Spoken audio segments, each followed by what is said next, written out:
बिस्मिल्लाहिर्रहमानिर्रहीम। Fly news के तमाम देखने और सुनने वालों को खुश आमदीद। अगर आप हमारे चैनल पर नए हैं तो सबसे पहले चैनल को सब्सक्राइब कर दें और बेल आइकन को प्रेस कर दें और हमारी वीडियो को पूरा देखें ताकि दुनिया की मालूमात से आप बाखबर रह सकें। आए बढ़ते हैं खबरों की जानिब। लाहौर FIA में तलबी के नोटिस के खिलाफ इमरान खान की दरख्वास्त समाअत के लिए मुकर्रर कर दी गई। चेयरमैन PTI इमरान खान ने ममनुआ फंडिंग केस के मामले में FIA के नोटिस को लाहौर हाई कोर्ट में चैलेंज किया था, जिस पर उनकी दरख्वास्त को समाअत के लिए मुकर्रर कर दिया गया है। लाहौर हाई कोर्ट के जस्टिस असद जावेद इमरान खान की दरख्वास्त पर 7 दिसंबर को समाअत करेंगे। वफाकी वजीर दाखिला राना सनाउल्लाह का कहना है कि चौधरी मोहम्मद सलाई के बयान ने फौज की सियासत से दूर रहने के मौक़िफ़ पर शक उठा दिया है।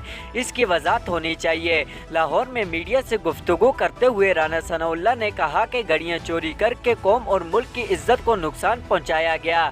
इमरान खान ने अपने काले करतूतों की वजह से अंदर जाना है।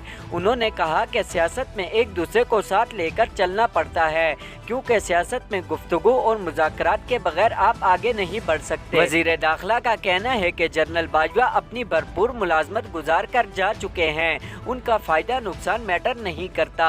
उन्होंने इदारे की तरफ से कौम के सामने एक मौक़िफ़ इख्तियार किया कि सियासत से कोई ताल्लुक नहीं। अब चौधरी मोहम्मद सलाई के बयान ने इदारे के मौक़िफ़ पर शक उठा दिया है।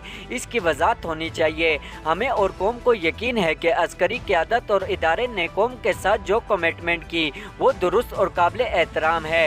इसी के मुताबिक इदारा अपना कौमी फ़र्ज इस मुल्क की खिदमत को अंजाम देगा ताकि सियासत आगे बढ़े और मामलात मुल्क की बेहतरी में आगे बढ़ें। अमेरिका ने पाकिस्तान समेत 12 ममालिक को मजहबी आज़ादी की खिलाफ वर्जी करने वाले ममालिक की फहरिस्त में शामिल कर लिया। अमरीकी फहरिस्त में सऊदी अरब, ईरान, चीन, शुमाली कोरिया, रूस, ताजिकिस्तान भी शामिल हैं। आज़ादी मजहब की खिलाफ वर्जी करने वाले ममालिक में भारत का नाम शामिल नहीं किया गया। अमरीकी महकमे खारजा के मुताबिक दाश और तालिबान को पार्टिकुलर कॉर्नर लिस्ट में शामिल किया गया है। रिपोर्ट के मुताबिक अमरीकी वज़ीर खारजा ने कहा कि जो ममालिक मजहबी आज़ादी और इंसानी हकूक़ का ख्याल रखते हैं और पुरअमन और खुशहाल होते हैं, हम उनके हकूक़ की हर मुल्क में एहतियात से निगरानी करते हैं। दूसरी जानिब मजहबी आज़ादी से मुतल्लिक अमरीकी खुद मुख्तार कमीशन ने भारत का नाम लिस्ट में शामिल न करने पर बरहमी का इज़हार किया है। अमरीकी कमीशन ने भारत में अक़लियतों पर जुल्म के बायस भारत का नाम लिस्ट में शामिल करने का कहा था। वाज़ेह रहे कि भारत में पहले ही अमरीकी महकमा खारजा की सालाना रिपोर्ट में अमरीका से अपनी नाराज़गी का इज़हार कर चुका है। अमरीकी महकमा खारजा ने अपनी सालाना रिपोर्ट में भारत में मुसलमानों और दीगर अक़लियतों पर जुल्म का जिक्र किया था। खैबर पख्तूनख्वा के मुख्तलिफ इलाकों में ज़लज़ले के झटके महसूस किए गए।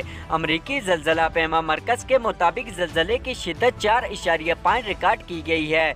ज़लज़ला पैमा मरकज़ का कहना है कि ज़लज़ले का मरकज़ अफ़गानिस्तान के शहर अस्मार से 29 किलोमीटर दूर था। इस ज़लज़ले की गहराई 94 किलोमीटर रिकॉर्ड की गई है। अमरीकी कांग्रेस की खातून रुकन शीला जैक्सन ने पाकिस्तान की इमदाद बढ़ाने के लिए ऐवान नुमाइंदगान में अमवार खारजा की कमेटी को ख़त लिख दिया। अमवार खारजा कमेटी को भेजे गए अपने ख़त में शीला जैक्सन ने लिखा कि सैलाब से निपटने के लिए पाकिस्तान की इमदाद बढ़ाई जाए। ख़त में रुकन कांग्रेस ने मुतालबा किया कि पाकिस्तान को सैलाब ज़रदगान की मदद के लिए $600 मिलियन दिए जाएँ। शीला जैक्सन ने लिखा कि 2005 में ज़लज़ला ज़रदगान के लिए $500 मिलियन दिए गए थे। इस मर्तबा भी इसी तर्ज पर मजीद इमदाद भेजी जाए। अपने ख़त में अमरीकी कांग्रेस की खातून रुकन शीला जैक्सन ने लिखा कि इस इमदाद से न सिर्फ पाकिस्तान अमरीका ताल्लुकात मजीद बेहतर होंगे बल्कि इससे कई जानें बचाई जा सकेंगी। PTI रहनुमा फवाद चौधरी ने पिंडी टेस्ट मैच की पिच को मौजूदा सियासी हालात से तशबीह दे दी। ट्विटर पर जारी बयान में फवाद चौधरी ने कहा कि रावलपिंडी टेस्ट की विकेट पर PDM की हुकूमत से भी ज़्यादा मुर्दा बेजान और बेवकियत है। उन्होंने कहा कि विकेट बनाने वालों ने भी मौजूदा सेटअप बनाने वालों की तरह बिल्कुल नहीं सोचा कि आवाम क्या सोचेगी। उम्मीद है पिच बनाने वाले अगले मैच में ऐसी पिच बनाएंगे कि फैसला मेरिट पर हो।